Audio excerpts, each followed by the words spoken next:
कि सरकार के इस दिग्भ्रम करने के अभियान के बीच, उसकी कपोल कल्पित विकास यात्राओं के बीच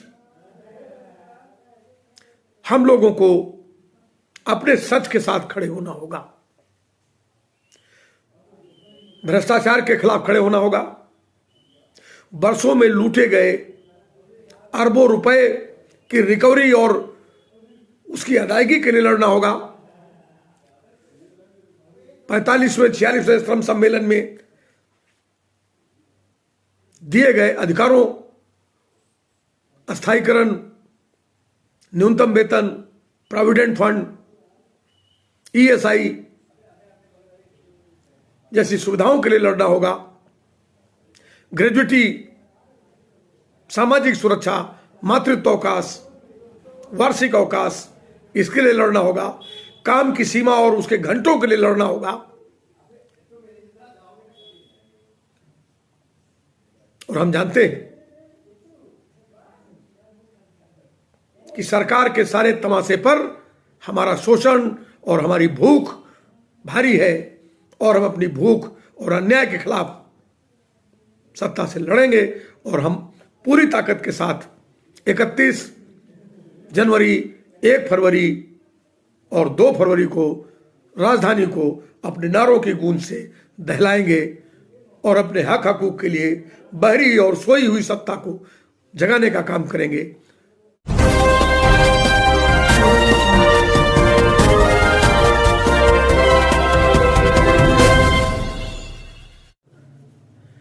कठिन और मुश्किल समय में हमारे सामने ये 31 जनवरी 2024, 1 फरवरी 2024 और 2 फरवरी 2024 को लखनऊ में सरकार की बेईमानी, सरकार की ढिठाई और मेहनतकश विरोधी सत्ता के खिलाफ मोर्चा लगाना है। और उस ताकत के साथ मोर्चा लगाना है जिसकी सरकार ने अभी तक कल्पना न की हो।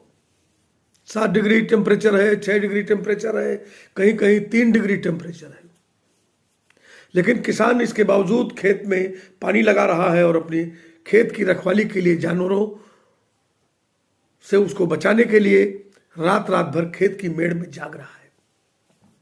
लोग अपने काम में जा रहे हैं, धंधे में जा रहे हैं, दुकान खोल रहे हैं, मजदूर मजदूरी कर रहे हैं। और आप सब भी सरकारी काम के लिए सुबह से लेकर शाम तक वैक्सीनेशन हो, सर्वे हो, आयुष्मान कार्ड हो, वो सब काम कर ही रही हैं। तो निश्चित तौर से आंदोलन में जाड़ा, मौसम, गर्मी, बरसात, इसका असर नहीं पड़ेगा, ऐसा मेरा विश्वास है। हम जब भी किसी आंदोलन में जाते हैं तो मौसम एक अनुमान होता है। इस बार अनुमान के मुताबिक अभी उस तरह की धूप और तापमान में परिवर्तन नहीं हो पाया है, लेकिन फिर भी यह चुनौती हमारे आपके सामने है। एक तरफ दिल्ली और राज्य की सत्ता हमारे आप जैसे तमाम मेहनतकशों के सवालों को, आम आवाम के सवालों को धूल धूसरित करने के लिए, उन पर पर्दा डाल देने के लिए और हमारे आपके मन मस्तिष्क में दूसरी तरह की हवा और आंधी चला देने के लिए जो कुछ कर रहे हैं, वो आप सब लोग भी देख रहे हैं और हम लोग भी देख रहे हैं।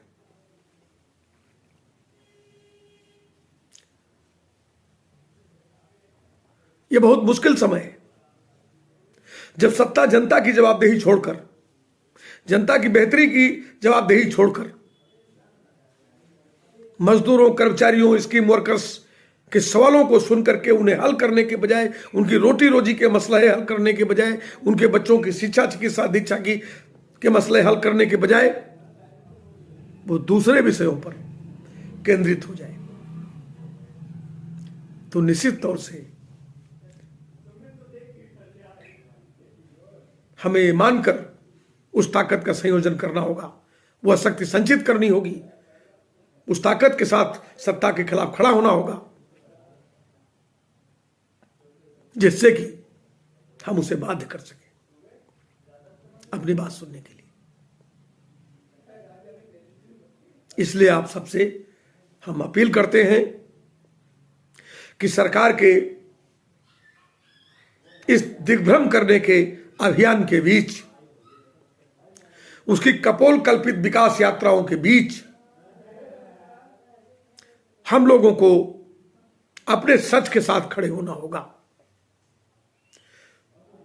भ्रष्टाचार के खिलाफ खड़े होना होगा, वर्षों में लूटे गए अरबों रुपए की रिकवरी और उसकी अदायगी के लिए लड़ना होगा। 45वें 46वें श्रम सम्मेलन में दिए गए अधिकारों, अस्थायीकरण, न्यूनतम वेतन, प्रोविडेंट फंड, ईएसआई जैसी सुविधाओं के लिए लड़ना होगा, ग्रेजुएटी, सामाजिक सुरक्षा, मातृत्व अवकाश, वार्षिक अवकाश, इसके लिए लड़ना होगा, काम की सीमा और उसके घंटों के लिए लड़ना होगा। और हम जानते हैं कि सरकार के सारे तमाशे पर हमारा शोषण और हमारी भूख भारी है, और हम अपनी भूख और अन्याय के खिलाफ सत्ता से लड़ेंगे, और हम पूरी ताकत के साथ 31 जनवरी, 1 फरवरी और 2 फरवरी को राजधानी को अपने नारों की गूंज से दहलाएंगे और अपने हक हकूक के लिए बहरी और सोई हुई सत्ता को जगाने का काम करेंगे। तैयारी करिए, मौसम को चुनौती दीजिए, सत्ता को चुनौती दीजिए, और एक बार पूरी ताकत के साथ लखनऊ कूच की तैयारी करिए। इनकलाब जिंदाबाद।